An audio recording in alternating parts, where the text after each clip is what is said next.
Viewers welcome back in program ji. Doctor साहब तुसीं पहला डिस्कस किया कि लाइक दलित वर्ग के लोगों बारे ਤੇ ਜਿਹੜਾ ਰਹਿੰਦਾ ਪਾਰਟ ਹੈ ਉਹ ਤੇ ਸਾਡੇ ਦਰਸ਼ਕਾਂ ਦੱਸ ਦਿਓ। ਹਾਂਜੀ, ਇਹ ਐਕਸਕਲੂਸਿਵਲੀ ਡਾਕਟਰ ਅੰਬੇਦਕਰ ਦੀ ਜਿਸ ਪੁਸਤਕ ਦਾ ਜ਼ਿਕਰ ਅਸੀਂ ਕੀਤਾ ਹੈ, ਦਾ ਅਨਟਚੇਬਲਸ, who were they and why they became ਅਨਟਚੇਬਲਸ, ਜੀ 1948 ਦੇ ਵਿੱਚ ਇਹ ਪਬਲਿਸ਼ ਹੋਈ ਕਿ ਅਛੂਤ ਕੌਣ ਨੇ ਔਰ ਉਹ ਕਿਵੇਂ ਬਣੇ। ਔਰ ਉਹਦੇ 'ਚ ਉਹਨਾਂ ਨੇ ਜਿਹੜਾ ਇਸ਼ੂ ਹੈ ਅੱਜ ਵੀ ਜਦੋਂ ਅਸੀਂ ਡਿਵਾਈਡ ਦੇਖਦੇ ਹਾਂ ਦੋਨਾਂ ਹੀ ਹਾਈ ਕਾਸਟ ਔਰ ਅਛੂਤ ਵਰਗ ਦੇ ਵਿੱਚ ਜਿਹੜੇ ਮਰੇ ਹੋਏ ਜਾਨਵਰ ਨੇ, ਉਹ ਗਾਂ ਹੋਏ, ਮੱਝ ਹੋਏ, ਸੰਡਾ ਹੋਏ, ਬੌਲਦ ਹੋਏ, ਉਸ ਨੂੰ ਘਰਾਂ 'ਚੋਂ ਜਾਂ ਦੂਸਰੇ ਖੇਤੀਬਾੜੀ ਕਰਨ ਵਾਲੇ ਕਿਸਾਨਾਂ ਦੇ ਕੋਲੋਂ ਜਿਹੜੇ ਨੇ ਦਲਿਤ ਵਰਗ ਦੇ ਲੋਕ ਹੀ ਲੈ ਕੇ ਜਾਂਦੇ ਨੇ, ਜਾਂ ਅਛੂਤ ਸ਼ਬਦ ਇਹਨਾਂ ਨੇ ਇਸਤੇਮਾਲ ਕੀਤਾ। ਔਰ ਇਹੀ ਬ੍ਰਾਹਮਣਾਂ ਨੇ ਸੀ ਅਛੂਤ ਹੈ ਜਿਨ੍ਹਾਂ ਨੂੰ ਤੁਸੀਂ ਛੋਹ ਨਹੀਂ ਸਕਦੇ, ਜਿਨ੍ਹਾਂ ਦੇ ਈਵਨ ਪਰਛਾਵੇਂ ਨਾਲ ਤੁਸੀਂ ਭਿੱਟ ਜਾਂਦੇ ਹੋ। ਔਰ ਇਹ ਇਹਨਾਂ ਨੂੰ ਹੱਕ ਸੀ, ਉਹ ਜਿਹੜਾ ਜਿੱਥੇ ਉਹਦਾ ਚਮੜਾ ਉਤਾਰਦੇ ਸੀ ਮੁਰਦਾ ਪਸ਼ੂ ਦਾ ਜਾਂ ਉਤਾਰਦੇ ਨੇ ਜੇ ਇਸ ਨੂੰ ਜੁੱਤੀਆਂ ਬਣਾਉਣ ਔਰ ਦੂਸਰੇ 'ਚ ਉਹ ਕੰਮ ਲਿਆ ਜਾਂਦਾ ਹੈ, ਉੱਥੇ ਉਹਦਾ ਉਹ ਮਾਸ ਵੀ ਖਾਂਦੇ ਨੇ ਕਿਉਂਕਿ ਉਹਨਾਂ ਦੇ ਕੋਲ ਹੋਰ ਕੋਈ ਖੁਰਾਕ ਦਾ ਉਹਨਾਂ ਕੋਲ ਕੋਈ ਜ਼ਮੀਨ ਨਹੀਂ ਹੈ, ਕਾਰੋਬਾਰ ਨਹੀਂ। ਸੋ ਇਹ ਇੱਕ ਅੰਡਰਸਟੈਂਡਿੰਗ ਸੀ। ਔਰ ਮੈਂ ਇਸ ਕਿਤਾਬ ਦੇ ਜਿਹੜਾ ਐਕਸੈਪਟਸ ਨੇ ਉਹਦੇ ਐਂਡ 'ਚ ਦੇਖ ਰਿਹਾ ਸੀ ਕਿ ਡਾਕਟਰ ਅੰਬੇਦਕਰ ਖੁਦ ਮਹਾਰ ਜ਼ਾਤ ਨਾਲ ਸੰਬੰਧਿਤ ਸਨ, ਸ਼ੂਦਰਾਂ ਦੀ, ਮਹਾਰਾਸ਼ਟਰ 'ਚੋਂ। ਔਰ ਉਹਨਾਂ ਨੇ ਕਿਹਾ ਵੀ ਜਿਹੜੇ ਇਹਨਾਂ ਦੇ ਪਿੰਡ ਸੀ ਬਾਅਦ 'ਚ ਮਹਾਰ ਜਿਹੜੇ ਨੇ ਉਹਨਾਂ ਦੀ ਰੈਜੀਮੈਂਟ ਵੀ ਇੱਕ ਬਣਾਈ ਅੰਗਰੇਜ਼ਾਂ ਨੇ, ਫੌਜ ਦੇ ਵਿੱਚ ਵੀ ਸੀ, ਬੜੇ ਬਹਾਦਰ ਸਾਬਤ ਹੋਏ। ਸੋ ਉਹਨਾਂ ਨੇ ਕਿਹਾ ਵੀ ਇਹ ਸਾਡੀ ਇਹ ਅੰਡਰਸਟੈਂਡਿੰਗ ਸੀ ਹਾਈ ਕਾਸਟ ਔਰ ਦੂਜਿਆਂ ਦੀ ਕਿ, ਔਰ ਇਹਨਾਂ ਡਾਕਟਰ ਅੰਬੇਦਕਰ ਨੇ ਪ੍ਰੂਵ ਕੀਤਾ ਆਪਣੀ ਇਸ ਲਿਖਤ ਦੇ ਵਿੱਚ ਕਿ ਕਿਵੇਂ ਵੈਦਿਕ ਕਾਲ ਤੋਂ ਲੈ ਕੇ ਬ੍ਰਾਹਮਣ ਗਊ ਮਾਸ ਖਾਂਦੇ ਸੀ। ਔਰ ਮੈਂ ਜਿਸ ਦਿਨ 2 ਦਿਨ ਪਹਿਲਾਂ ਅਸੀਂ ਸੈਗਮੈਂਟ ਕੀਤਾ ਕਿ ਵੀ ਸਟੰਟਡ ਗਰੋਥ ਕਿਵੇਂ ਅੱਧੇ ਬੱਚੇ ਹਿੰਦੁਸਤਾਨ ਜਿਹੜੇ 1 ਤੋਂ 5 ਸਾਲ ਦੇ ਨੇ ਬੌਣੇ ਨੇ, ਔਰ ਰੀਓ ਓਲੰਪਿਕਸ ਦੇ ਵਿੱਚ ਕੀ ਜਲੂਸ ਨਿਕਲ ਰਿਹਾ। ਤੇ ਅਗਲੇ ਦਿਨ ਸਾਡੇ ਮਿੱਤਰ ਵਾਸ਼ਿੰਗਟਨ ਤੋਂ ਸਰਦਾਰ ਬਲਵਿੰਦਰ ਸਿੰਘ ਚੱਠਾ ਨੇ ਕਾਲ ਕਰਕੇ ਕਿਹਾ, ਕਹਿੰਦੇ ਦੇਖ ਲਓ ਜੀ ਬੀਫ ਖਾਣ ਵਾਲੇ ਸਾਰੇ ਮੈਡਲ ਲਿਜਾ ਰਹੇ ਨੇ ਤੇ ਜਿਹੜੇ ਗਊ ਮੂਤ ਤੇ ਗੋਹਾ ਖਾਂਦੇ ਨੇ ਉਹਨਾਂ ਦਾ ਹਾਲ ਦੇਖ ਲਓ। ਤੇ ਉਹ ਕਹਿੰਦੇ ਫਿਰ ਹੁਣ ਤੁਸੀਂ ਇਹ ਕਹਿ ਦਿਓ ਸਾਰਿਆਂ ਨੂੰ। ਮੈਂ ਕਿਹਾ ਜੀ ਮੈਂ ਖੁਦ ਵੈਜੀਟੇਰੀਅਨ, ਮੈਂ ਤਾਂ ਨਹੀਂ ਕਹਿਣਾ, ਪਰ ਮੈਂ ਤੁਹਾਡਾ ਮੈਸੇਜ ਜ਼ਰੂਰ ਦੇ ਦਿਆਂਗਾ। ਸੋ ਕੁੱਲ ਮਿਲਾ ਕੇ ਜੇ ਅਸੀਂ ਇਸ ਪਾਰਟ ਨੂੰ ਦੇਖੀਏ ਕਿ ਵੀ ਇਹ ਈਵਨ ਬੀਫ ਈਟਿੰਗ, ਔਰ ਸ਼ਾਇਦ ਕਈ ਦਰਸ਼ਕਾਂ ਸਰੋਤਿਆਂ ਨੂੰ ਇਹ ਵਿਚਾਰ ਚਰਚਾ ਚੰਗੀ ਨਾ ਲੱਗੇ ਕਿਉਂਕਿ ਜਿਹੜੇ ਖੁਦ ਵੈਜੀਟੇਰੀਅਨ ਨੇ ਬਹੁਤ ਸਾਰੇ, ਉਹ ਤਾਂ ਇਸ ਕਿਸਮ ਦੇ ਵਿਸ਼ੇ ਨੂੰ ਵੀ ਨਹੀਂ ਸੁਣਨਾ ਚਾਹੁੰਦੇ। ਪਰ ਅਸੀਂ ਸਮਝਦੇ ਹਾਂ ਕਿ ਅੱਜ ਜੋ ਚੱਲ ਰਿਹਾ ਹੈ ਭਾਰਤ ਦੇ ਵਿੱਚ, ਔਰ ਜਿਸ ਕਿਸਮ ਦੀ ਸੁਸਾਇਟੀ ਦੇ ਵਿੱਚ ਪੋਲਰਾਈਜੇਸ਼ਨ ਹੋ ਰਹੀ ਹੈ, ਧਰੁਵੀਕਰਨ ਹੋ ਰਿਹਾ ਹੈ ਮੁਕੰਮਲ ਤੌਰ ਦੇ ਉੱਤੇ, ਜਿਹੜਾ ਹੈ ਇੱਕ ਪਾਸੇ ਦਲਿਤ, ਈਸਾਈ, ਮੁਸਲਮਾਨ ਔਰ ਦੂਸਰੇ ਆ ਗਏ ਨੇ, ਔਰ ਇਸ਼ੂ ਵੀ ਕੌ ਦਾ ਬਣ ਗਿਆ। ਇੱਕ ਪਾਸੇ ਕੌ ਈਟਰ ਨੇ ਅਛੂਤ ਵਰਗ ਦੇ ਜਿਹੜੇ ਸਦੀਆਂ ਤੋਂ ਖਾਂਦੇ ਆ ਰਹੇ ਨੇ ਮਾਸ ਵੀ, ਔਰ ਉਹਨਾਂ ਦਾ ਚਮੜਾ ਉਧੇੜਦੇ ਨੇ, ਉਹੀ ਉਹਨਾਂ ਦੀ ਰੋਟੀ ਰੋਜ਼ੀ ਹੈ। ਦੂਜੇ ਪਾਸੇ ਹਿੰਦੂਤਵੀ ਉਹ ਨੇ ਜਿਹੜੇ ਕਹਿੰਦੇ ਨੇ ਜੀ ਕਿ ਵੀ ਅਸੀਂ ਜਿਹੜਾ ਗਾਂ ਨੂੰ ਹੁਣ ਪਵਿੱਤਰ ਐਨੀਮਲ ਦਾ ਦਰਜਾ ਦਿਵਾਉਣਾ ਹੀ ਦਿਵਾਉਣਾ, ਔਰ ਇੱਥੇ ਜਿਹੜੇ ਹੈ ਗਊ ਰਕਸ਼ਕ ਰਹਿ ਸਕਦੇ ਨੇ, ਗਊ ਭਕਸ਼ਕ ਨਹੀਂ ਹੋ ਸਕਦੇ। ਹੁਣ ਇਹ ਜਿਹੜੀ ਲਾਈਨ ਹੈ, ਸੋ ਉਸ ਕਰਕੇ ਮੈਂ ਸਮਝਦਾ ਵੀ ਇਹ ਮੋਰ ਇੰਪੋਰਟੈਂਟ ਹੈ ਵੀ ਅਸੀਂ ਹਿਸਟੋਰੀਕਲ ਕੌਂਟੈਕਸਟ ਦੇ ਵਿੱਚ ਵੀ, ਇਤਿਹਾਸਕ ਕੌਂਟੈਕਸਟ ਵੀ ਇਸ ਗੱਲ ਨੂੰ ਸਮਝੀਏ ਕਿ ਵੀ ਇਹ ਜਿਹੜਾ ਗਾਂ ਨੂੰ ਪਵਿੱਤਰ ਐਨੀਮਲ ਬਣਾਉਣਾ ਜਾਂ ਗਊ ਮਾਸ ਨੂੰ ਬਿਲਕੁਲ ਜਿਹੜਾ ਹੈ ਉਹ ਕਤਲ ਦੀ ਸੰਗਿਆ ਦੇਣੇ, ਜਿਹੜੇ ਗੁਪਤਿਆਂ ਦਾ ਰਾਜ ਸੀ, ਗੁਪਤ ਕਾਲ ਜਿਹਨੂੰ ਕਹਿੰਦੇ ਨੇ, ਇਹਦਾ ਪਿਛੋਕੜ ਕੀ ਹੈ। ਹਾਲਾਂਕਿ ਜਦੋਂ ਅਸੀਂ ਓਰੀਜਨਲ ਵੇਦਾਂ ਨੂੰ ਦੇਖਦੇ ਹਾਂ, ਰਿਗਵੇਦ ਸਭ ਤੋਂ ਪੁਰਾਣਾ ਵੇਦ ਹੈ, ਲਗਭਗ 3500 ਸਾਲ ਪੁਰਾਣਾ, ਔਰ ਵੇਦਾਂ ਦੇ ਵਿੱਚ ਤੁਹਾਨੂੰ ਕਿਉਂਕਿ ਜਿਹੜਾ ਵੈਦਿਕ ਯੁੱਗ ਸੀ ਹੋਮ ਯੱਗ ਦਾ ਯੁੱਗ ਸੀ, ਯੱਗ ਜਿਹਨੂੰ ਕਹਿੰਦੇ ਸੀ। ਹੁਣ ਵੀ ਜਿੰਨੇ DAV ਕਾਲਜ ਹੁੰਦੇ ਨੇ, DAV ਕਾਲਜ, DAV ਸਕੂਲ, ਤੁਸੀਂ ਉਹਨਾਂ 'ਚ ਦੇਖੋਗੇ ਹੋਸਟਲਾਂ 'ਚ ਖਾਸ ਤੌਰ ਤੇ ਉਹ ਜਾ ਕੇ ਉਹਨਾਂ ਨੇ ਅੰਦਰ ਉਹਨੂੰ ਯੱਗਸ਼ਾਲਾ ਕਹਿੰਦੇ ਨੇ, ਉਹ ਹਰ ਹੋਸਟਲ ਦੇ ਵਿੱਚ ਹੁੰਦੀ ਹੈ। ਔਰ ਭਾਵੇਂ ਉੱਥੇ ਕੋਈ ਜਾਂਦਾ ਨਹੀਂ ਜਾਂਦਾ, ਕਈ ਵਾਰੀ ਜਿਹੜੇ ਸ਼ਰਾਰਤੀ ਮੁੰਡੇ ਨੇ ਕੁਝ ਹੋਰ ਵੀ ਕਰਦੇ ਨੇ ਉੱਥੇ, ਉਤਨੇ ਮੈਂ ਕਹਿਣਾ ਚਾਹੁੰਦਾ ਰਾਤ ਦੇ ਹਨੇਰੇ 'ਚ ਜਦੋਂ ਬਾਥਰੂਮ ਬੰਦ ਹੋਣ। ਲੇਕਿਨ ਉਹ ਯੱਗਸ਼ਾਲਾਵਾਂ ਇਸ ਲਈ ਬਣਾਈਆਂ ਹੋਈਆਂ ਨੇ ਕਿ ਵੀ ਈਵਨ DAV ਦਾ ਮਤਲਬ ਹੀ ਦਿਆਨੰਦ ਐਂਗਲੋ ਵੈਦਿਕ ਸਕੂਲ ਜਾਂ ਕਾਲਜ ਹੈ, DAV ਦਾ ਫੁੱਲ ਮਤਲਬ ਹੈ। ਸੋ ਕੁੱਲ ਮਿਲਾ ਕੇ ਜਿਹੜਾ ਹਿੰਦੂ ਧਰਮ ਦਾ ਇਹੀ, ਕਿਉਂਕਿ ਦਿਆਨੰਦ ਨੇ ਇਹੀ ਕਿਹਾ ਵੀ ਇਹ ਪੁਰਾਣ ਔਰ ਮੂਰਤੀਆਂ, ਰਾਮ ਕ੍ਰਿਸ਼ਨ ਭਗਵਾਨ, ਇਹ ਸਾਡਾ ਧਰਮ ਨਹੀਂ ਹੈ, ਸਾਡਾ ਧਰਮ ਵੇਦਾਂ 'ਚ ਹੈ, ਰਿਗ, ਸ਼ਾਮ, ਯਜੁਰਵੇਦ ਔਰ ਮੁੜੋ ਵੈਦਿਕ ਧਰਮ। ਉਹਨੇ ਇਹੀ ਕਿਹਾ ਕਿ ਵੀ ਸਾਡੀ ਕੋਈ, ਅਸੀਂ ਤਾਂ ਆਰੀਆ ਕਿ ਆਰੀਆ ਨੇ ਵੇਦ ਬਣਾਏ, ਇਸ ਲਈ ਉਹਨੇ ਬਣਾਇਆ ਵੀ ਆਰੀਆ ਸਮਾਜ ਕਿ ਬਈ ਅਸੀਂ ਐਰੀਅਨ, ਜਿਹਨੂੰ ਫਿਰ ਹਿਟਲਰ ਨੇ ਕਿਹਾ ਜੀ ਅਸੀਂ ਐਰੀਅਨ ਰੇਸ ਹੈ। ਹੁਣ ਜਿਹੜਾ ਜਦੋਂ ਤੁਸੀਂ ਸਭ ਤੋਂ ਪੁਰਾਣਾ ਵੇਦ ਰਿਗਵੇਦ ਦੇਖਦੇ ਹੋ ਤੇ ਉਹਦੇ ਚ ਅਲੱਗ-ਅਲੱਗ ਕਿਸਮ ਦੇ ਯੱਗ ਦਾ ਜ਼ਿਕਰ ਹੈ। ਅਸ਼ਵਮੇਘ ਯੱਗ ਹੁਣ ਉਹ ਹੁੰਦਾ ਸੀ ਕਿ ਹਜ਼ਾਰਾਂ ਪੰਡਤ ਬ੍ਰਾਹਮਣ ਇਕੱਠੇ ਹੁੰਦੇ ਸੀ, ਉਹ ਅੱਗ ਦੇ ਦੁਆਲੇ ਅਗਨੀ ਦੇ ਉਹਦੇ ਚ ਪੂਰਨ ਆਹੂਤੀ ਪਾਉਂਦੇ ਸੀ ਔਰ ਫਾਈਨਲ ਡੇ ਦੇ ਉੱਤੇ ਅਸ਼ਵ ਕਹਿੰਦੇ ਨੇ ਘੋੜੇ ਨੂੰ ਘੋੜਾ ਮਾਰਿਆ ਜਾਂਦਾ ਸੀ, ਐਜ਼ ਏ ਪਵਿੱਤਰ ਬਲੀ ਦਿੱਤੀ ਜਾਂਦੀ। ਜਿਹੜਾ ਵੈਦਿਕ ਧਰਮ ਹੈ ਉਹ ਖੜਾ ਹੀ ਯੱਗ ਔਰ ਬਲੀ ਦੇ ਉੱਤੇ ਹੈ। ਜਿਸ ਦਾ ਯੱਗ ਕਰਨਾ ਹੈ ਜਿਸ ਜਾਨਵਰ ਦੇ ਨਾਲ, ਉਹਦੇ ਫਿਰ ਅੱਗੋਂ ਫਲ ਲਿਖੇ ਹੋਏ ਨੇ। ਇਸੇ ਤਰ੍ਹਾਂ ਇੱਕ ਗਊਮੇਘ ਯੱਗ ਸੀ, ਕਿਉਂਕਿ ਜਿਹੜੀ ਗਾਂ ਹੈ ਉਹਨੂੰ ਪਵਿੱਤਰ ਮੰਨਿਆ ਗਿਆ, ਲੇਕਿਨ ਇਸੇ ਲਈ ਗਊ ਮਾਸ ਖਾਧਾ ਜਾਂਦਾ ਸੀ ਕਿ ਪਵਿੱਤਰ ਹੈ, ਖਾਓ ਤੁਹਾਡਾ ਅੰਦਰ ਪਵਿੱਤਰ ਹੋਏਗਾ। ਸੋ ਗਊਮੇਘ ਯੱਗ ਦੇ ਉੱਤੇ ਪੂਜਾ ਕਰਕੇ ਹਜ਼ਾਰਾਂ ਬ੍ਰਾਹਮਣ, ਜਿਹੜਾ ਮਿਥਿਆ ਦਿਨ ਹੁੰਦਾ ਸੀ ਜਿਸ ਦਿਨ ਫਾਈਨਲ ਪੂਰਨ ਆਹੂਤੀ ਪਾਉਂਦੇ ਸੀ, ਉਸ ਦਿਨ ਹਜ਼ਾਰਾਂ ਗਾਵਾਂ ਮਾਰੀਆਂ ਜਾਂਦੀਆਂ ਸੀ, ਗਾਵਾਂ ਦੀ ਬਲੀ ਦਿੱਤੀ ਜਾਂਦੀ ਸੀ ਔਰ ਫਿਰ ਉਹਨੂੰ ਜਿਹੜਾ ਬ੍ਰਾਹਮਣ ਬੜੇ ਚਾਅ ਦੇ ਨਾਲ ਉਸ ਮਾਸ ਨੂੰ ਖਾਂਦੇ ਸੀ। ਔਰ ਵੈਦਿਕ ਪੀਰੀਅਡ ਦੇ ਵਿੱਚ ਅਸ਼ਵਮੇਘ, ਗੱਜਮੇਘ, ਜਿਵੇਂ ਹਾਥੀ ਨੂੰ ਮਾਰ ਕੇ ਹਾਥੀ ਦਾ ਮਾਸ ਜਿਹੜਾ ਹੈ ਉਹ ਖਾਣ ਦਾ, ਔਰ ਇਹ ਆਮ ਲੋਕ ਯੱਗ ਕਰਵਾ ਹੀ ਨਹੀਂ ਸੀ ਸਕਦੇ, ਬਹੁਤ ਵਾਰੀ ਬਾਦਸ਼ਾਹ ਹੀ ਕਰਵਾਉਂਦੇ ਸੀ ਔਰ ਬਾਦਸ਼ਾਹਾਂ ਨੂੰ ਵੀ ਜਿਹੜਾ ਫਿਰ ਉਹਦਾ ਉਹਨਾਂ ਨੇ ਯੱਗ ਕਰਵਾਉਣ ਦੀ ਜਿੱਥੇ ਕਿਰਿਆਕਰਮ ਲਿਖਿਆ ਹੁੰਦਾ ਸੀ, ਇਹ ਕਰਨਾ ਹੈ, ਇਹ ਪੂਰਨ ਆਹੂਤੀ ਹੈ, ਇਹ ਫਲਾਣਾ ਹੈ, ਉੱਥੇ ਫਿਰ ਬ੍ਰਾਹਮਣਾਂ ਦੀ ਦਕਸ਼ਣਾ ਔਰ ਬ੍ਰਾਹਮਣ ਜਿਹੜੇ ਨੇ ਐਨ ਗਾਂ ਮਾਸ ਨਾਲ ਰੱਜ ਕੇ ਜਾਂ ਦੂਜੇ ਨਾਲ ਫਿਰ ਉਹਨਾਂ ਨੂੰ ਜਿਹੜਾ ਉਹ ਕਿੰਨੀਆਂ ਸੋਨੇ ਦੀਆਂ ਮੋਹਰਾਂ ਕੱਲੇ ਕੱਲੇ ਨੂੰ ਦੇਣੀਆਂ। ਸੋ ਇਹ ਸਾਰਾ ਬ੍ਰਾਹਮਣ ਦਾ ਯੁੱਗ ਸੀ ਔਰ ਡਾਕਟਰ ਅੰਬੇਦਕਰ ਨੇ ਵੀ ਗੱਲ ਜਿਹੜੀ ਮੈਂ ਕਿਤਾਬ ਦਾ ਜ਼ਿਕਰ ਕੀਤਾ ਇੱਥੋਂ ਹੀ ਸ਼ੁਰੂ ਕੀਤਾ ਹੈ। What is the cause of the nausea which the Hindus have against beef eating? ਕਿ ਗਾਂ ਮਾਸ ਖਾਣ ਦਾ ਨਾਂ ਸੁਣ ਕੇ ਹਿੰਦੂਆਂ ਨੂੰ ਕਿਉਂ ਉਲਟੀਆਂ ਸ਼ੁਰੂ ਹੋ ਜਾਂਦੀਆਂ ਨੇ? Were the Hindus always opposed to beef eating? ਕਿ ਹਿੰਦੂ ਹਮੇਸ਼ਾ ਗਾਂ ਮਾਸ ਦੇ ਖਿਲਾਫ ਸੀ?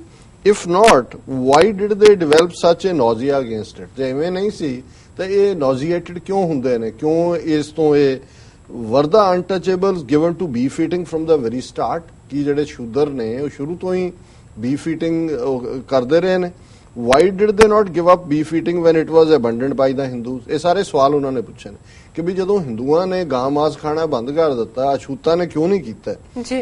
Were the untouchables always untouchables? ਕਿ ਜਿਹੜੇ ਅਛੂਤ ਨੇ ਉਹ ਹਮੇਸ਼ਾ ਹੀ ਅਛੂਤ ਸਨ? If there was a time when the untouchables were not untouchables, even though they ate beef, why should beef eating give rise to untouchability at a later stage?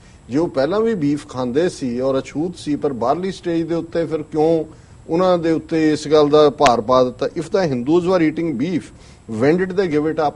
ਜੇ Hindu beef ਖਾਂਦੇ ਸੀ ਵੈਦਿਕ ਕਾਲ ਤੇ ਛੱਡਿਆ ਕਦੋਂ ਇਹਨਾਂ ਨੇ ਜੀ?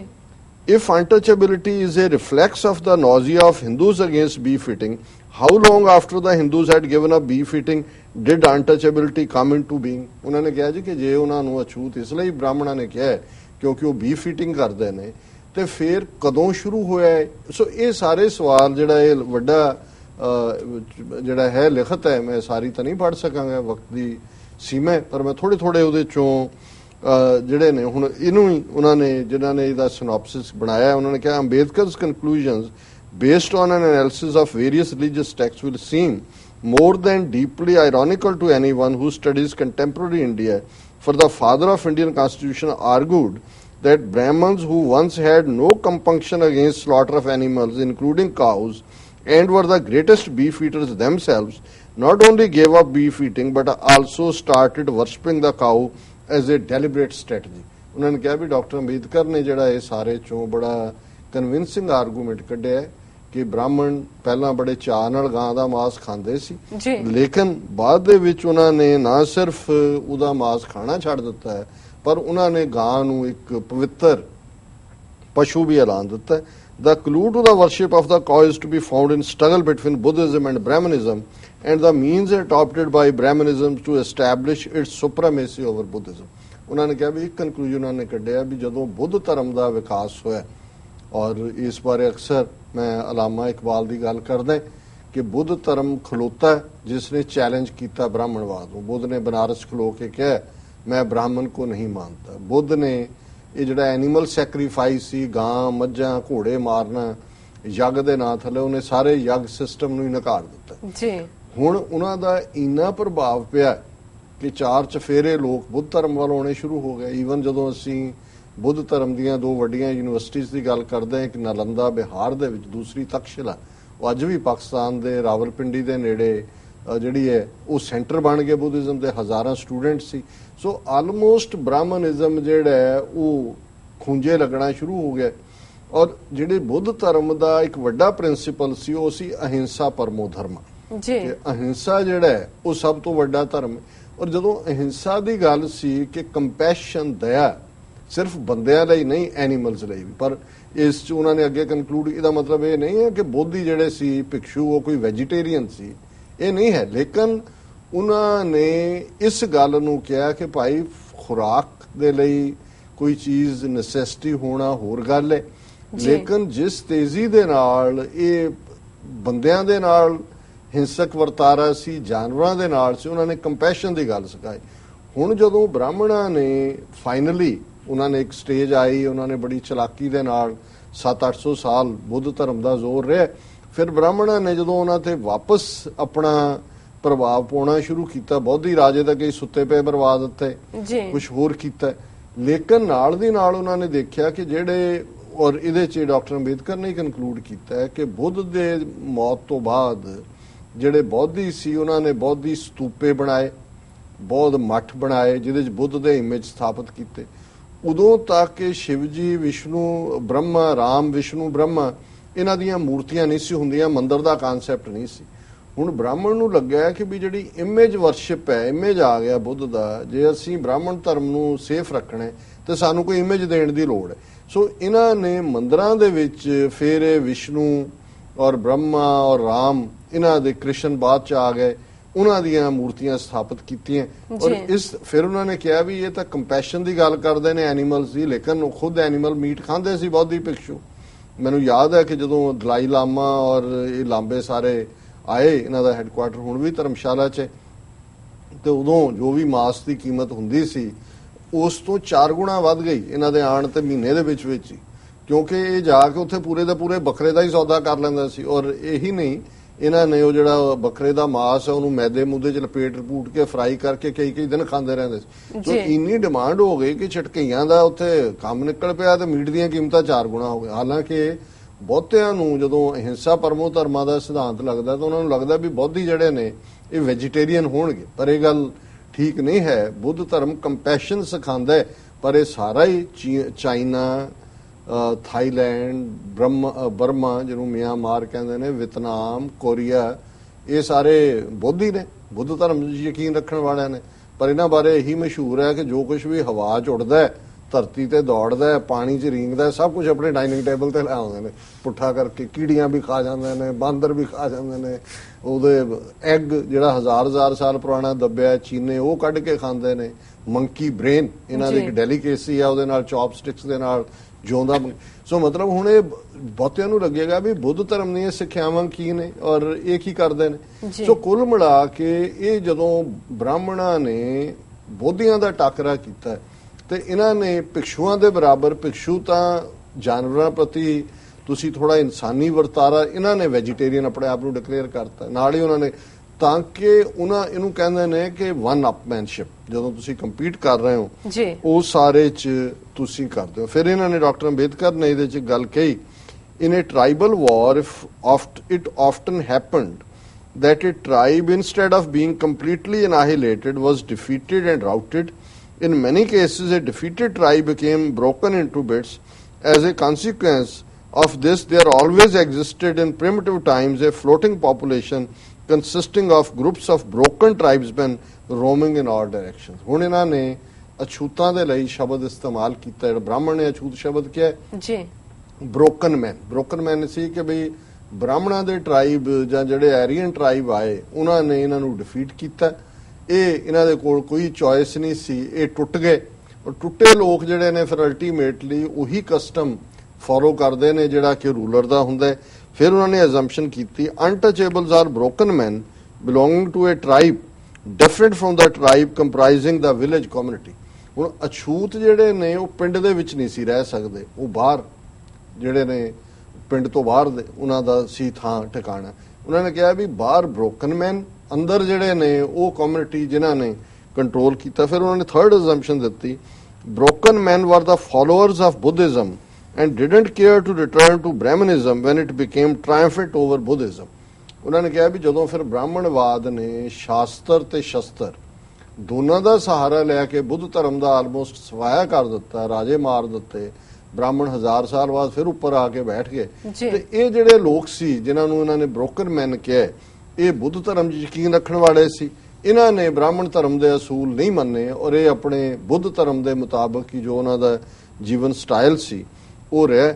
The broken men hated the Brahmins because the Brahmins were the enemies of Buddhism, and the Brahmins imposed untouchabilities upon the broken men because they would not leave Buddhism. On this reasoning, it is possible to conclude that one of the roots of untouchability lies in the hatred and contempt which the Brahmins created against those who were Buddhists. ਇਹ ਮੈਂ ਆਪਣੀਆਂ speeches ਕਈ ਵਾਰ mention ਕਰਦਾ ਕਿ ਕਿਵੇਂ ਜਦੋਂ ਬੁੱਧ ਧਰਮ ਦਾ ਇਹਨਾਂ ਨੇ ਖਾਤਮਾ ਕਰ ਦਿੱਤਾ ਔਰ ਉਹ ਜਿਹੜੇ ਨਹੀਂ ਮੰਨੇ ਉਹਨਾਂ ਨੂੰ ਉਹਨਾਂ ਨੇ ਸ਼ੂਦਰ ਬਣਾ ਦਿੱਤਾ ਔਰ ਇਹ ਸਭ ਦਾ ਖਾਤਮਾ ਕਰਕੇ ਜਿਹੜਾ ਬੁੱਧ ਦਾ ਸਿਧਾਂਤ ਸੀ ਅਹਿੰਸਾ ਪਰਮੋ ਧਰਮਾ ਉਹ ਖੁਦ ਅਪਣਾ ਲਿਆ। ਹੁਣ ਤੁਸੀਂ ਜੇ ਇੰਡੀਅਨ ਦੇਖੋ ਜਿਹੜੇ ਇਨਸਿਗਨੀਆਂ ਨੇ, 2 ਇਨਸਿਗਨੀਆਂ ਨੇ ਭਾਰਤ ਸਰਕਾਰ ਦੇ, ਮੋਹਰ ਇਹਨਾਂ ਨੇ ਉਹ ਅਸ਼ੋਕ ਦੀ ਲਾਈ ਹੋਈ ਹੈ, ਟੁੰਡਾ ਸ਼ੇਰ। ਅਸ਼ੋਕ ਬੁੱਧਿਸਟ ਰਾਜ ਹੈ ਔਰ ਅਸ਼ੋਕ ਦੇ ਰਾਜ ਦੇ ਵਿੱਚ ਕੋਈ ਗਾਂ ਦੇ ਮਾਰਨ ਦੇ ਉੱਤੇ ਪਾਬੰਦੀ ਨਹੀਂ ਸੀ। ਔਰ ਜਿਹੜੇ 2 ਇਹਨਾਂ ਨੇ ਨਾਰੇ ਦਿੱਤੇ ਹੋਏ ਨੇ ਉਹਨਾਂ 'ਚ ਇੱਕ ਬੁੱਧ ਧਰਮ ਜਿਹਦਾ ਖਾਤਮਾ ਉਹਨਾਂ ਨੇ ਹਿੰਸਾ ਨਾਲ ਕੀਤਾ, ਪਰ ਨਾਰਾ ਅਹਿੰਸਾ ਪਰਮੋ ਧਰਮਾ ਤੇ ਸਤਿਅਮੇਵ ਜਯਤੇ, ਕਿ ਸੱਤ ਦੀ ਜਿੱਤ ਹੁੰਦੀ। ਪਾਸਪੋਰਟਾਂ ਦਾ ਵੀ ਸਤਿਅਮੇਵ ਜਯਤੇ, ਕੂੜ ਫੇਰੇ ਪ੍ਰਧਾਨ ਵੇ ਲਾ ਲੋ ਵਰਤਾਰਾ ਇਹ ਹੈ, ਕਹੀ ਜਾਓ ਜੀ ਸੱਚ ਦੀ ਜਿੱਤ ਹੈ। ਹੁਣ can the hatred between Buddhism and Brahmanism be taken to be the sole cause why broken men became untouchables? Obviously it cannot be. ਉਹਨਾਂ ਨੇ ਕਿਹਾ ਜੀ ਸਿਰਫ ਬ੍ਰਾਹਮਣਿਜ਼ਮ ਹਿੰਦੂਇਜ਼ਮ ਦੀ ਲੜਾਈ ਚੋਂ ਹੀ ਬ੍ਰੋਕਨ ਮੈਨ ਅਨਟਚੇਬਲ ਨਿਕਲੇ। ਉਹਨੇ ਕਿਹਾ ਜੀ ਨਹੀਂ, ਇਹ ਗੱਲ ਨਹੀਂ ਹੈ। The hatred and contempt preached by the Brahmins was directed against Buddhists in general and not against the broken men in particular. Since untouchability stuck to broken men only, it is obvious that there was some additional circumstances which has played its part in fastening untouchability upon the broken men. What that circumstances could have been, we must next direct our effort in the direction of ascertaining it. ਹੁਣ ਇਹ ਉਹਨਾਂ ਨੇ ਕਾਫੀ, ਕਿਉਂਕਿ ਇਸ ਕਿਸਮ ਦੇ subject ਨੂੰ ਤੁਸੀਂ ਤੁਰਦੇ ਜਾਂਦੇ ਨਹੀਂ ਡਿਸਕਸ ਕਰ ਸਕਦੇ, ਇਹ ਬੜਾ ਡੀਪ ਐਨਾਲਿਸਿਸ ਦਾ, ਪਰ ਮੈਂ ਰਿਕਮੈਂਡ ਵੀ ਕਰਾਂਗਾ ਕਿ ਸਾਡੇ ਜਿਹੜੇ ਦਰਸ਼ਕ ਸ਼ਰੋਤੇ ਦਿਲਚਸਪੀ ਰੱਖਦੇ ਨੇ ਇਸ ਕਿਤਾਬ ਨੂੰ, ਦਾ ਅਨਟਚੇਬਲਸ who were they and why they became untouchables, ਇਹ ਕਿਤਾਬ ਜ਼ਰੂਰ ਪੜ੍ਹਨ। ਹੁਣ ਉਹਨਾਂ ਨੇ ਕਿਹਾ ਕਿ ਵੀ beef eating as the root of untouchability, ਕਿਵੇਂ ਗਊ ਮਾਸ ਅਨਟਚੇਬਿਲਿਟੀ ਦਾ ਬੇਸ ਬਣਿਆ। ਉਹਨਾਂ ਨੇ ਕਿਹਾ ਕਿ ਸੈਂਸਸ ਰਿਟਰਨ 1910 ਦੀ ਦੱਸਦੀ ਹੈ that the meat of dead cow forms the chief item of food consumed by communities which are generally classified as untouchable communities. ਉਹਨਾਂ ਨੇ ਕਿਹਾ ਜੀ 1910 ਦੀ ਮਰਦਮਸ਼ੁਮਾਰੀ ਮੁਤਾਬਕ ਜਿਹੜੇ ਅਛੂਤ ਨੇ ਉਹਨਾਂ ਦੀ ਮੇਨ ਖੁਰਾਕ ਜਿਹੜੀ ਹੈ ਉਹ ਬੀਫ ਈਟਿੰਗ ਹੈ, ਗਊ ਮਾਸ ਹੈ, ਮਰੀਆਂ ਗਾਵਾਂ ਦਾ, ਜਿੰਨਿਆਂ ਤਾਂ ਮਾਰਨੇ ਨਹੀਂ ਸੀ ਦਿੰਦੇ। No Hindu community, however low, will touch cow's flesh. On the other hand, there is no community which is really an untouchable community which has not something to do with the dead cow. ਉਹਨੇ ਕਿਹਾ ਜੀ ਉਹ ਹਿੰਦੂ ਨਹੀਂ ਹੈ ਜਿਹੜਾ ਗਾਂ ਮਾਸ ਖਾਏ ਔਰ ਉਹ ਅਨਟਚੇਬਲ ਹੀ ਨਹੀਂ ਹੈ ਜਿਹੜਾ ਗਾਂ ਮਾਸ ਨਾ ਖਾਏ। ਫਰਕ ਇੰਨਾ ਹੈ ਕਿ ਉਹ ਮਰੀ ਗਾਂ ਦਾ ਮਾਸ ਖਾਂਦੇ ਨੇ ਕਿਉਂਕਿ ਉਹਦੇ ਜੋਗਾ ਹੀ ਉਹਨਾਂ ਨੂੰ ਛੱਡਿਆ ਹੋਇਆ। Some eat her flesh, some remove the skin, some manufacture articles out of the skin and bone. ਕੁਝ ਚਮੜੀ ਲਾਉਂਦੇ ਨੇ, ਕੁਝ ਉਹਦਾ ਮਾਸ ਖਾਂਦੇ ਨੇ, ਕੁਝ ਜਿਹੜੀ ਉਹਦੀ ਚਮੜੀ ਚੋਂ ਹੋਰ ਚੀਜ਼ਾਂ ਬਣਾਉਂਦੇ ਨੇ। From the survey of the Census Commission, it is well established that untouchables eat beef. The question, however, is, has beef eating any relation to the origin of? ਇਹ ਹੁਣ ਸਾਰੀ ਸਿਧਾਂਤਕ ਗੱਲ ਹੈ, ਇਹਦੇ ਚ ਮੈਂ ਵੇਰ ਵਿੱਚ ਨਹੀਂ ਜਾਵਾਂਗਾ। ਫਿਰ ਉਹਨਾਂ ਨੇ ਡਾਕਟਰ ਅੰਬੇਦਕਰ ਨੇ ਇਤਿਹਾਸਕ ਹਵਾਲੇ ਦਿੱਤੇ ਨੇ ਔਰ ਬਹੁਤ ਵੱਡੇ ਸਰ ਕਪੂਰ ਸਿੰਘ ਹੁਣ ਜਿਵੇਂ 20ਵੀਂ ਸਦੀ ਦੇ ਬਹੁਤ ਵੱਡੇ ਸਿੱਖ ਸਕਾਲਰ ਹੋਏ ਨੇ ਜੀ, ਉਹਨਾਂ ਨੇ ਵੀ ਜਦੋਂ ਆਪਣੀ ਸਾਚੀ ਸਾਖੀ 'ਚ ਰੈਫਰ ਕੀਤਾ, ਉਹਨਾਂ ਨੇ ਡਾਕਟਰ ਅੰਬੇਦਕਰ ਨੂੰ ਕਿਹਾ ਕਿ 20ਵੀਂ ਸਦੀ ਦੇ ਬਹੁਤ ਰੋਸ਼ਨ ਦਿਮਾਗ ਇੰਟੈਲੈਕਚੁਅਲ, ਔਰ ਉਹਨਾਂ ਨੇ ਕਿਹਾ ਕਿ ਵੀ ਜੇ 9 ਕਰੋੜ ਦਲਿਤ ਜਿਵੇਂ ਡਾਕਟਰ ਅੰਬੇਦਕਰ ਸਿੱਖ ਧਰਮ ਚੋਣਾ ਚਾਹੁੰਦੇ ਸੀ, ਸਿੱਖੀ ਵੱਲ ਆਉਂਦੇ ਔਰ ਇਹ ਉਹਨਾਂ ਨੂੰ ਡਾਕਟਰ ਅੰਬੇਦਕਰ ਵਰਗਾ ਰੋਸ਼ਨ ਦਿਮਾਗ ਲੀਡਰ ਮਿਲਦਾ ਤੇ ਫਿਰ ਹਾਲਾਤ ਸਾਡੇ ਹੋਰ ਹੀ ਹੋਣੇ ਸੀ। ਹੁਣ ਇਹ ਉਹਨਾਂ ਨੇ ਹਿੰਦੂ ਸ਼ਾਸਤਰਾਂ 'ਚੋਂ ਕੋਟ ਕੀਤਾ ਅੰਬੇਦਕਰ ਨੇ। ਉਹਨਾਂ ਨੇ ਕਿਹਾ ਵੇਦ ਵਿਆਸ ਸਮ੍ਰਿਤੀ contains the following words which specifies the communities which are included in the category of anityajas and the reasons why they were so included. ਉਹਨਾਂ ਨੇ ਕਿਹਾ ਜੀ ਉਹਨਾਂ ਨੇ ਇਹ ਜਿਹੜੀ ਵੇਦ ਵਿਆਸ ਸਮ੍ਰਿਤੀ ਹੈ ਉਹਨਾਂ ਨੇ ਡਿਕਲੇਅਰ ਕੀਤਾ ਹੈ ਦਾ ਚਰਮਕਾਰ cobbler Chamar, the ਪੱਟਾ ਸ਼ੋਲਜਰ, the Bhil, the Rajaka Dhobi washerman, the Pushkara the Nata actor, the Varta the Meda, the Chandal, Das, Swapka and the Kolika, these are known as Antyajas as well others who eat cow's flesh. ਜੀ ਹੁਣ ਇਹ ਸਾਰੀਆਂ categories ਉਹਨੇ ਦਿੱਤੀਆਂ ਨੇ ਕਿ ਇਹ ਗਾਂ ਦਾ ਮਾਸ ਖਾਣ ਵਾਲੇ ਨੇ। ਸੋ ਜ਼ਾਹਰ ਹੈ ਕਿ ਇਹ ਅਲਟੀਮੇਟਲੀ ਜਿਸ ਤਰੀਕੇ ਦੇ ਨਾਲ ਇਹਨਾਂ ਨੇ ਉਹਨਾਂ ਨੂੰ ਅਪਰੋਚ ਕੀਤਾ ਹੈ, ਫਿਰ ਉਹਨਾਂ ਨੇ ਡਿਸਕਸ ਕੀਤਾ did the Hindus never eat beef. ਫਿਰ ਉਹਨਾਂ ਨੇ ਪ੍ਰੂਵ ਕੀਤਾ ਕਿ ਵੀ ਇਹ ਈਵਨ ਰਿਗਵੇਦ ਦੇ ਵਿੱਚ ਹੈ, ਦੇ ਕੁੱਕ ਫॉर 1 15 plus 20 ਆਕਸਨ। ਉਹਦੇ 'ਚ ਇਹ ਹਦਾਇਤ ਹੈ ਕਿ ਜੀ ਇੰਨੇ ਗੈਸ ਦੇ ਲਈ ਇੰਨੀਆਂ ਗਾਵਾਂ ਤੇ ਇੰਨੇ ਜਿਹੜੇ ਬੌਲਦ ਨੇ ਉਹਨਾਂ ਦਾ ਮਾਸ ਪਕਾਓ। ਸੋ ਉਹਨਾਂ ਨੇ ਕਿਹਾ ਰਿਗਵੇਦ ਦਾ ਹਵਾਲਾ ਦਿੱਤਾ ਹੈ। ਫਿਰ ਉਹਨਾਂ ਨੇ ਇਹ ਬ੍ਰਾਹਮਣਾਂ ਦੀ ਗੱਲ ਕੀਤੀ ਹੈ ਵੀ ਕਿਵੇਂ ਉਹਨਾਂ ਨੇ ਬੁੱਧ ਧਰਮ ਦਾ ਮੁਕਾਬਲਾ ਕਰਦੇ ਆ ਜਿਹੜਾ ਉਹ ਮਾਸ ਖਾਣਾ ਛੱਡਿਆ। ਫਿਰ ਉਹਨਾਂ ਨੇ ਇੱਕ ਦਲੀਲ ਦਿੱਤੀ ਹੈ ਵੀ ਕਿਵੇਂ ਅਲਟੀਮੇਟਲੀ ਮੰਨੂ ਨੇ, ਹੁਣ ਜਿਹੜੀ ਮੰਨੂ ਸਮ੍ਰਿਤੀ ਦੇ ਕਾਨੂੰਨਾਂ ਦੇ ਉੱਤੇ ਗੱਲ ਖੜੀ ਹੈ, ਈਵਨ ਮੰਨੂ ਨੇ ਵੀ ਗਾਂ ਨੂੰ ਕੋਈ ਪਵਿੱਤਰ ਐਨੀਮਲ ਨਹੀਂ ਐਲਾਨਿਆ ਹੋਇਆ, ਕਿਉਂਕਿ ਮੰਨੂ ਦੇ ਕਾਲ 'ਚ ਵੀ coming to the Manu there is no doubt that he too did not prohibit the slaughter of the cow. On the other hand, he made the eating of cow's flesh on certain occasions obligatory. ਹੁਣ ਤੁਸੀਂ ਹਿੰਦੂਤਵਾਦ ਦੀ ਦੇਖੋ ਕ੍ਰਿਸ਼ਮਾ ਕੇ ਇੱਕ ਪਾਸੇ ਮੰਨੂ ਸਮ੍ਰਿਤੀ ਲਾਗੂ ਕਰ ਰਹੇ ਨੇ, ਪਰ ਮੰਨੂ ਨੇ ਇਹ ਹਦਾਇਤ ਕੀਤੀ ਹੋਈ ਹੈ ਵੀ ਇਹਨਾਂ ਖਾਸ ਮੌਕਿਆਂ ਤੇ ਗਾਂ ਦਾ ਮਾਸ ਬਣਾਇਆ ਜਾ ਸਕਦਾ ਹੈ, ਉਹਨੂੰ ਉਹ ਕੋਟ ਹੀ ਨਹੀਂ ਕਰਦੇ। ਫਿਰ ਇਹਨਾਂ ਨੇ ਜਿਹੜਾ ਮੈਂ ਆਲਰੇਡੀ ਡਿਸਕਸ ਕੀਤਾ ਹੀ ਹੈ ਕਿ ਬ੍ਰਾਹਮਣ ਵੈਜੀਟੇਰੀਅਨ ਕਿਵੇਂ ਬਣੇ, ਬੁੱਧ ਧਰਮ ਨਾਲ ਵਨ ਅਪਮੈਨਸ਼ਿਪ ਕਰਦੇ। ਫਿਰ ਉਹਨਾਂ ਨੇ ਇਹ ਕਿਹਾ ਕਿ ਵੀ ਕਿਵੇਂ ਉਹਨਾਂ ਨੇ ਬੁੱਧ ਧਰਮ ਦੇ ਮੁਕਾਬਲੇ 'ਚ ਆਪਣਾ ਸਾਰਾ ਜਿਹੜਾ ਪੂਰਾ ਉਹਨੂੰ ਪੁੱਠਾ ਗੇੜਾ ਦਿੱਤਾ ਬ੍ਰਾਹਮਣਾਂ ਨੇ।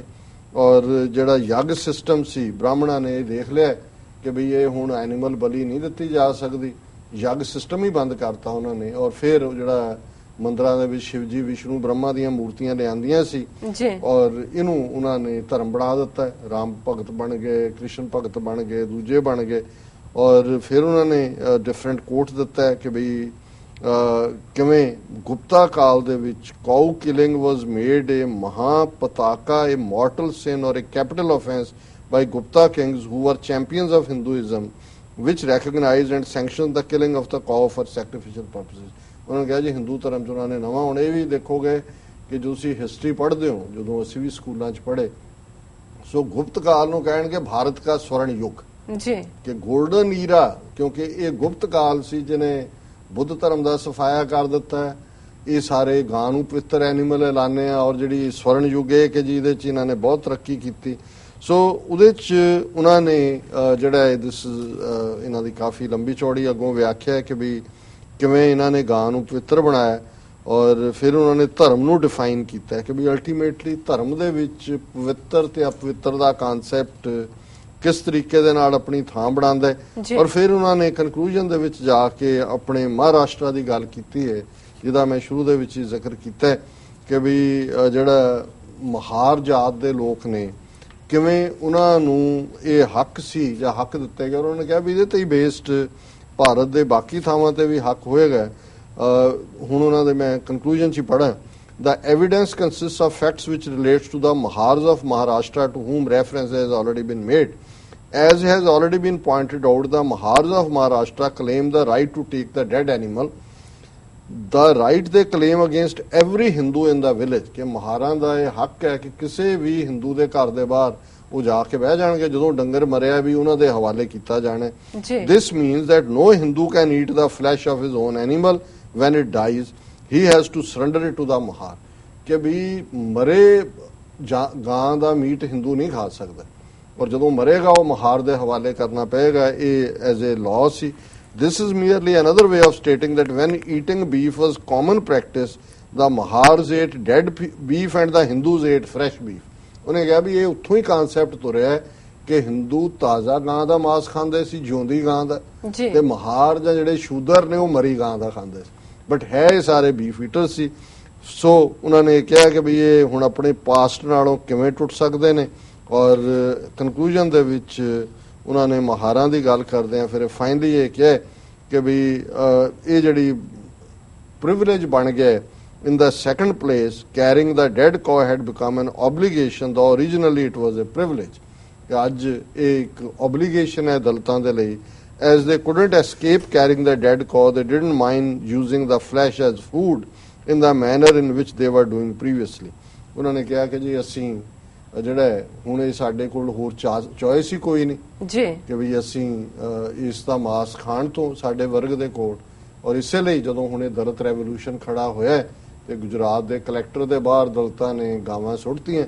ਉਹਨਾਂ ਨੇ ਕਿਹਾ ਜੀ ਹੁਣ ਮੋਹਨ ਭਾਗਵਤ ਨੂੰ ਕਹੋ ਆ ਕੇ ਇਹਨਾਂ ਨੂੰ ਇਸ਼ਨਾਨ ਕਰਾਏ ਤੇ ਇਹਨਾਂ ਦਾ ਸੰਸਕਾਰ ਕਰੇ ਵੀ ਅਸੀਂ ਇਹ ਕੰਮ ਛੱਡਿਆ, ਵੀ ਸਾਨੂੰ ਸ਼ੂਦਰ ਬਣਾਇਆ ਹੀ ਇਹਨਾਂ ਨੇ ਸੀ, ਇਸੇ ਕੰਮ ਲਾਇਆ ਸੀ, ਇਹੀ ਸਾਨੂੰ ਦਿੱਤਾ ਸੀ ਮਰੀਆਂ ਗਾਵਾਂ ਦਾ ਮਾਸ ਖਾਣਾ, ਉਹਨਾਂ ਦਾ ਚਮੜਾ ਲਾਉਣਾ, ਇਹਨਾਂ ਦੀਆਂ ਜੁੱਤੀਆਂ ਬਣਾਉਣੀਆਂ, ਇਹਨਾਂ ਦਾ ਗੰਦ ਚੁੱਕਣਾ। ਤੇ ਹੁਣ ਜੇ ਇਹਨਾਂ ਨੂੰ ਇਹ ਗਾਵਾਂ ਮਰੀਆਂ ਜਿਹੜੀਆਂ ਇਹ ਬਹੁਤ ਪਵਿੱਤਰ ਲੱਗਦੀਆਂ ਤਾਂ ਹੁਣ ਇਹ ਇਸ਼ਨਾਨ ਕਰਾ ਕੇ ਇਹਨਾਂ ਦਾ ਸੰਸਕਾਰ ਕਰ। ਸੋ ਅਸੀਂ ਇਹ ਜਿਹੜੀ ਅੱਜ ਦੀ ਵਿਚਾਰ ਚਰਚਾ ਅਸੀਂ ਕੀਤੀ ਹੈ ਇਹ 9 ਤੋਂ 14 ਚੈਪਟਰ ਨੇ, part 4th and 5th doctor Ambedkar ਦੀ ਕਿਤਾਬ ਦੀ। ਔਰ ਇਹ ਮੈਂ ਜ਼ਰੂਰ ਅਗੇਨ ਰਿਕਮੈਂਡ ਕਰਾਂਗਾ ਕਿ ਇਸ ਨੂੰ ਜ਼ਰੂਰ ਪੜ੍ਹਨ ਸਾਡੇ ਦਰਸ਼ਕ ਔਰ ਸਰੋਤੇ। ਜੀ ਡਾਕਟਰ ਸਾਹਿਬ, ਇਸ ਨਾਲ ਲੈਣੇ ਬ੍ਰੇਕ। ਵਿਊਅਰਸ, ਤੁਸੀਂ ਇਸ ਤਰ੍ਹਾਂ ਬਨੇ ਰਹਿਣਾ, ਮਿਲਦੇ ਹਾਂ ਛੋਟੇ ਜਿਹੇ ਵਕਫੇ ਤੋਂ ਬਾਅਦ।